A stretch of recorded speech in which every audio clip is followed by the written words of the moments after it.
Welcome to The Explainer. Today, we're diving into something pretty incredible, an ancient, super detailed guide for living a really meaningful life. Let's get right into it. So, 613. What's with this number?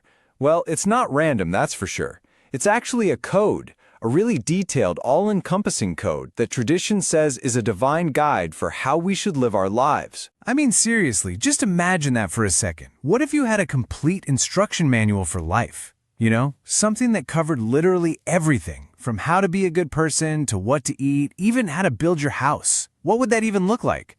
Well, believe it or not, for thousands of years, that's been a very real thing. All right, so here's our game plan. First, we're going to break down what this code actually is. Then, we'll see how it acts like a blueprint for living. We'll look at how it influences everything, your community, your home, even your food. And finally, we'll talk about why it still matters today. All right, first things first. Let's get right to the heart of it. What exactly is this Code of 613? So the official name for these is mitzvot. That's the Hebrew word for commandments. And these 613 rules are all found in the Torah, the first 5 books of the Hebrew Bible. The whole idea is that together they create a guide for pretty much every part of human existence. Okay, so you might be thinking, why so many rules? What's the point of this gigantic list? Well, the source material for this explainer looks at it from a really interesting angle. It sees the code not as a bunch of don'ts holding you back, but more like a solid foundation you're meant to build on. And to really drive that point home, our source points to this famous quote from the New Testament.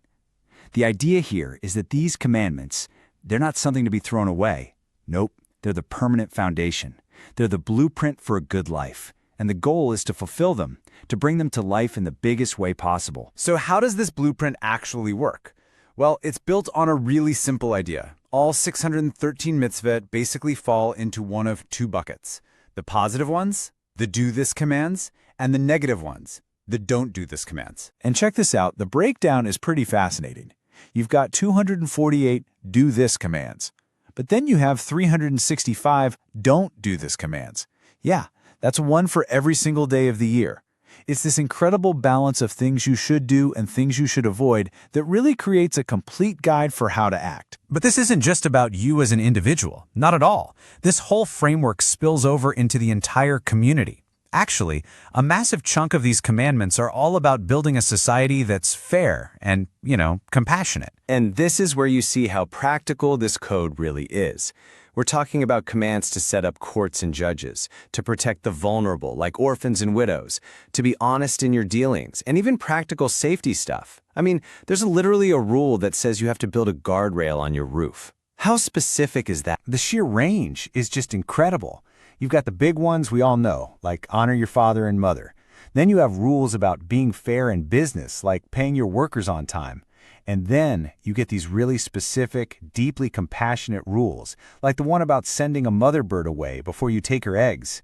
It just shows this incredible respect for life on every single level. And yeah, just when you think you've got it all figured out, you stumble across a mitzvah like this one. It's a great reminder of just how comprehensive this code is trying to be. It's not just about how we treat each other, but how we treat the entire world around us. Okay, so we've seen the social side of things, but the mitzvot also build a framework for your spiritual life. And this is all about how they shape your sense of time, your rituals, and, even the food on your plate. So a big part of this is setting up a yearly calendar of sacred festivals.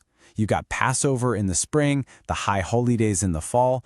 All these holidays create this beautiful rhythm to the year. They weave these cycles of rest and reflection and celebration right into the fabric of everyday life. Now, a lot of us have probably heard of keeping kosher. Well, these dietary laws, known as kashrut, are a huge part of the mitzvot. They lay out exactly which animals you can eat and how to prepare them. But the real point here is it turns something you do every day, eating, into an act of mindfulness. It makes it sacred. Okay, so we've seen how this code can build a whole society and make daily life feel sacred. But this all leads to the big question, right? Why? Why does a 3,000-year-old code still resonate so much? I mean, people still study it, debate it, and try their best to follow it.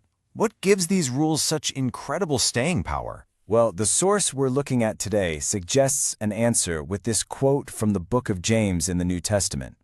The perspective is this: the real value, the reason it lasts, isn't just about knowing the rules, it's about doing them.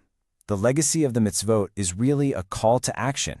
It's a challenge to actually put your beliefs into practice out in the real world. And really, that's the whole ballgame. At the end of the day, it's so much more than a simple list of rules. The 613 mitzvot are this complete, incredible vision, that instruction manual we talked about, for a life that's filled with purpose, with justice, and with real, deep connection. That's a pretty powerful idea, isn't it? And it leaves us with something to chew on. After looking at this massive list of 613 ancient commands, if you had to boil it all down and write just one rule to make the world a better place, what would yours be? Thanks for joining me on The Explainer.